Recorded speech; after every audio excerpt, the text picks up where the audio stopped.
Once in a while, we come across brands that seem bigger than just being a business. Yes, there are profits and sales, but the vision of the founders is something greater. Today, we will talk about a company that changed the personal computing industry, the music industry, and the cell phone industry forever. One whose fans have a reputation for being loyal. Some may even say too loyal. A company whose market cap is $2.72 trillion today, but was started in a garage. Just for context, their market cap is bigger than the GDPs of all but 7 countries in the whole world. In its nearly 50 years of existence, Apple has had multiple successes and failures. Through this video, we will delve deeper into the key moments for this tech giant that is part of our daily lives. So, without further ado, let's bite into the Apple story. What we will do is look at the history of Apple as the sum of 2 parts. The first is the personal computing era that banked on the success of Apple II,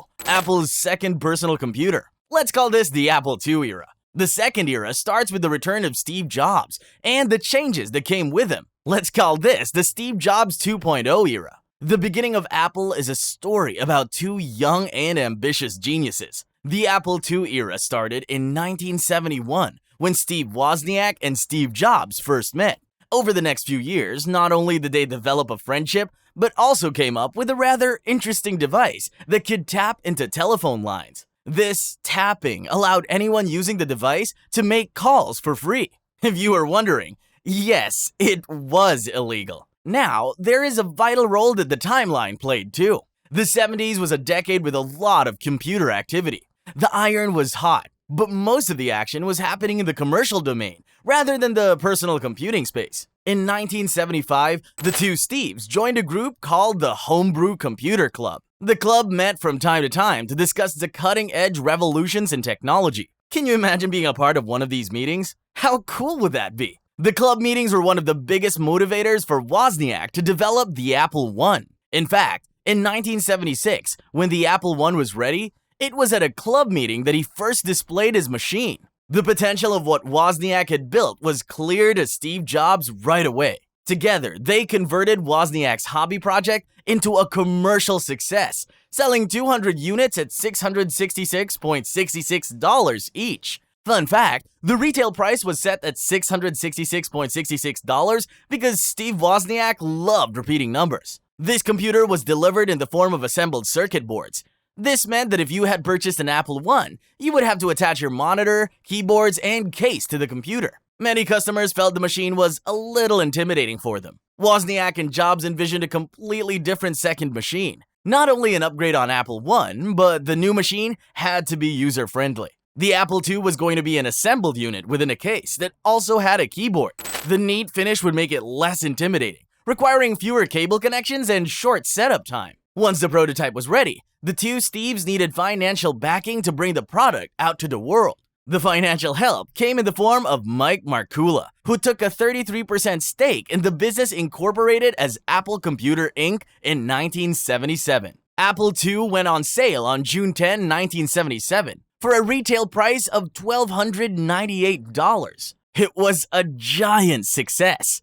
In the personal computing space, its ready-to-run design and enhanced TV interface made the Apple II an instant hit. In the commercial space, VisiCalc, a spreadsheet developer, decided on Apple II as the desktop platform for its application. Many businesses purchased the Apple II for this reason. Over its nearly 2-decade run, the Apple II saw improvements like graphic additions and color displays. Get this, the Apple II series sold a total of over 6 million units over its lifetime, becoming the backbone of Apple's market performance through the 1980s. On the back of this, Apple went public in December 1980. The next few launches for Apple were challenging. The Apple III was announced in May 1980 with a price ranging from $4,340 to $7,800. The price was steep, but there was a design issue that created a serious problem. Customers experienced overheated machines that suffered from chip breakdowns. Apple did recall these machines and fix the issue,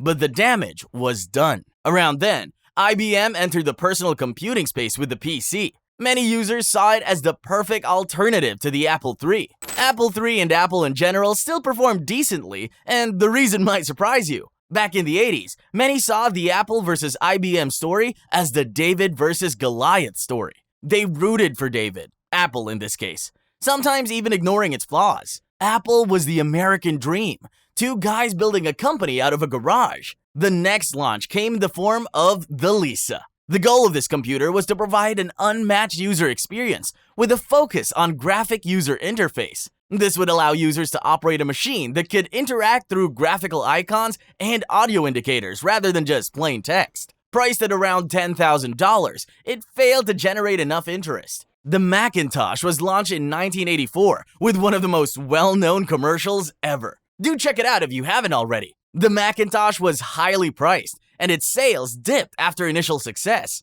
This was because it was designed around the Lisa graphic user interface. Writing code for this was complicated, and very few software developers even attempted it. Expensive and with hardly any useful applications, the Macintosh became a limited device and another failure. By 1985, Steve Jobs, Steve Wozniak, and John Sculley, Apple's CEO, all had different views. Sculley was a fan of the open architecture system of the Apple II that allowed developers to make useful apps. Jobs wanted to focus on the Macintosh and its closed architecture, ensuring Apple maintained complete control. Wozniak felt the company was not representing his visions and opinions. Jobs was fired, Wozniak quit, and Sculley took over the leadership role for the next decade. Through the 1980s and early 1990s, the Apple II remained Apple's most successful products, and this is why we refer to it as the Apple II era. Now, Apple found itself in a huge spot of bother by 1996.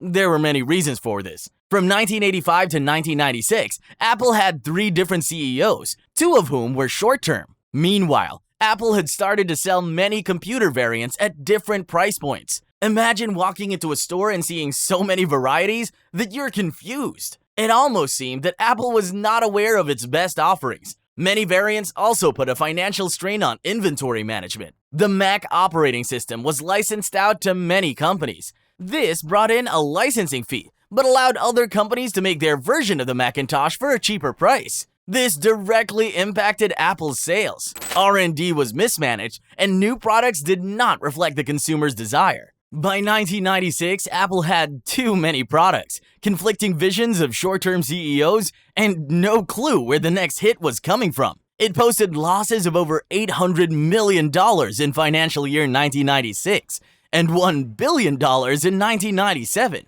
But something else happened in 1996 that changed Apple's fortunes. It purchased Next and its operating system. Next was started by Steve Jobs after he left Apple, and its purchase brought him back to the company he had started. Within a few months, he had become the new CEO. This acquisition started the second era of the Apple story, the Steve Jobs 2.0 era. To begin with, Jobs streamlined what Apple did. He removed the multiple product lines Apple was offering and brought it down to 2 divisions, a PC and a laptop for personal users, and a PC and a laptop for professionals. These buckets provided clarity on what Apple would keep and what it would do away with. He trimmed the computing lines and shifted Apple's focus beyond computing. Fun fact, eventually 70% of the products were abolished during this phase. Secondly, Jobs canceled all the operating system licenses and Apple got out of the licensing business. It created a decline in income for a while, but quickly ensured that Apple had full control over its system.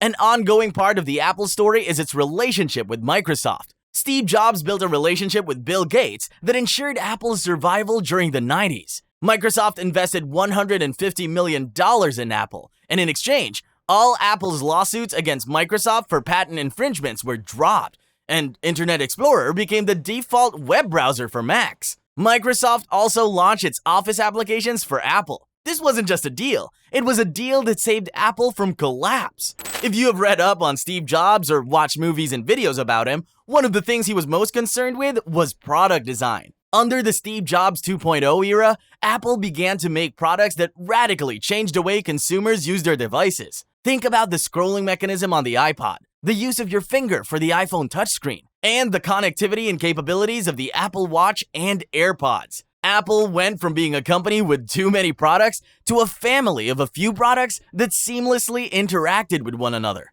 The principle of this era remains the guidelines for Apple's product designs today. From posting losses of $1 billion in 1997 to net profits of $3.5 billion in 2007, Apple turned a corner in the early 2000s and never looked back. Apple's story is one of prioritizing user-friendly innovations. They have been pioneers in the tech industry for nearly 50 years. But the state of the industry is ever evolving. With the entry of new brands into the market and the pace at which innovations are taking place today, a few have begun to question Apple's status. As we speak, we may be entering into a new Apple era. What it will be like is yet to be determined. Do you still think the iPhone is the best phone available in the market currently? What do you think is Apple's best product in the market today? Many seem to believe it is the iPad. Let us know your thoughts in the comments below. We love hearing from you. That's it for this video. Thank you so much for watching. Please don't forget to hit the like button and subscribe to our channel for more interesting content on some of your favorite companies.